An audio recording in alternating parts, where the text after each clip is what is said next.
Good Tuesday to you, everybody in Gov 603. Welcome to week boom, bam, 13. We're closing in on the final stretch here, folks. Let me get a little water. I am very caffeinated here this morning. It may not look like it. Okay, let's fix the camera a little bit here if we can. Pardon me. There we go. All right. How's everybody doing? How you hanging in there? Okay. Look, if you're having any problems,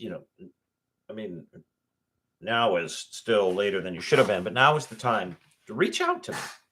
If you're feeling overwhelmed, if you're not sure what to do to wrap up your paper, that is the second part, especially in relationship to the comments that I made in the first part. Okay. A number of you've emailed me, said, hey, can we talk about this? And then we get together, we spend some time. My goal is to make sure that you come away with any time that we spend together, one, with an understanding of what it is that we're doing, and two, with a clarity of purpose and direction, that is real clear knowledge as to what you should do next. Because of the many things that I want you to find out through this class, finding out what I want you to find out isn't one of them. This course is not meant to be an Easter egg hunt. If you're not sure where to find something, come to me, and we will get you squared away. Okay, so it's week 13. This video will talk just a little bit about the material that we're going to be covering this week. We're going to be looking at process tracing and content analysis. And you might be asking yourself, what in the world is that?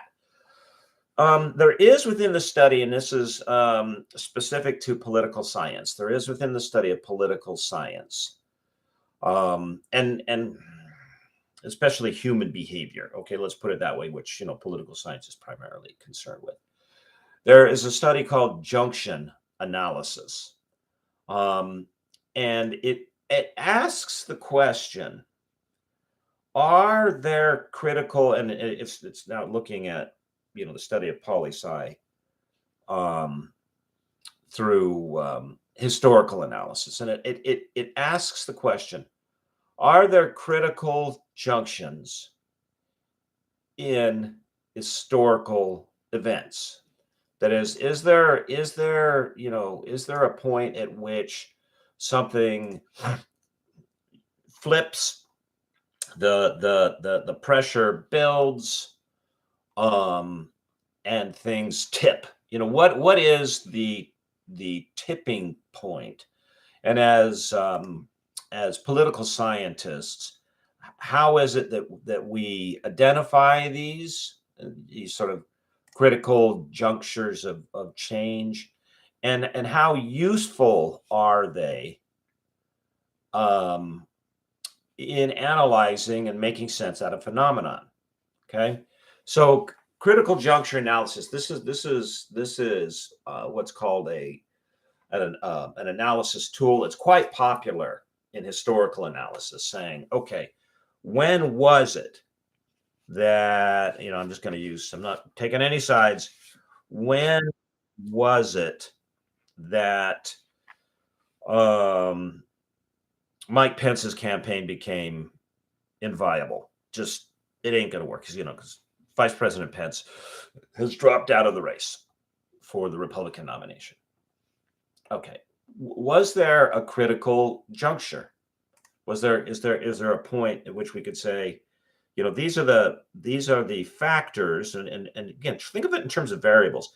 These are the independent variables which will lead to the dependent variable. So whatever they are, the dependent variable is Vice President Mike Pence drops out of the race for the Republican nomination for president. All right, that's critical junction analysis. So we're gonna take a look at that. Okay, and then in addition to that, we're going to have a looky at the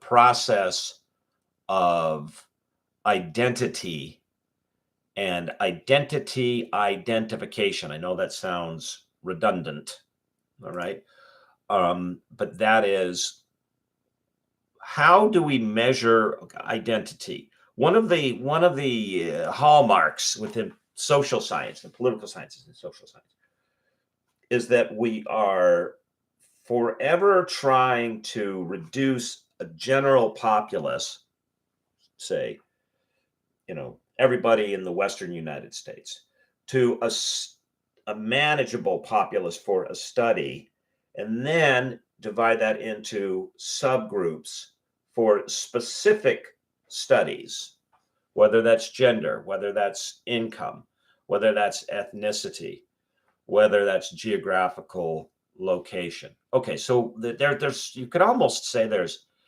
an obsession in assigning identity to groups.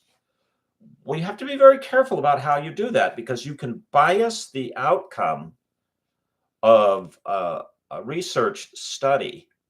I mean, you can skew it so that it's inaccurate if you assign identity to groups that really don't belong in those groups.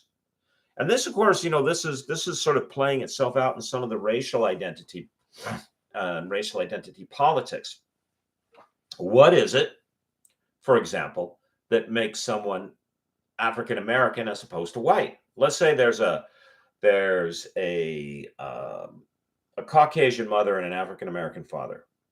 What is the proper identity assignment for that offspring? And this goes into the data that goes into a census. It's going to go to the data that will be used by researchers for candidates, for political parties, for political process. That is, what should we do with this program in relationship to these groups, and so on and so on and so on. So what I want you to do when reading this is I want you to think about this question of identity, how it's assigned, and what are some of the problems? What are some of the trade-offs? You're going to read an article by Donald Sullivan and Amanda Metkes, in which they say,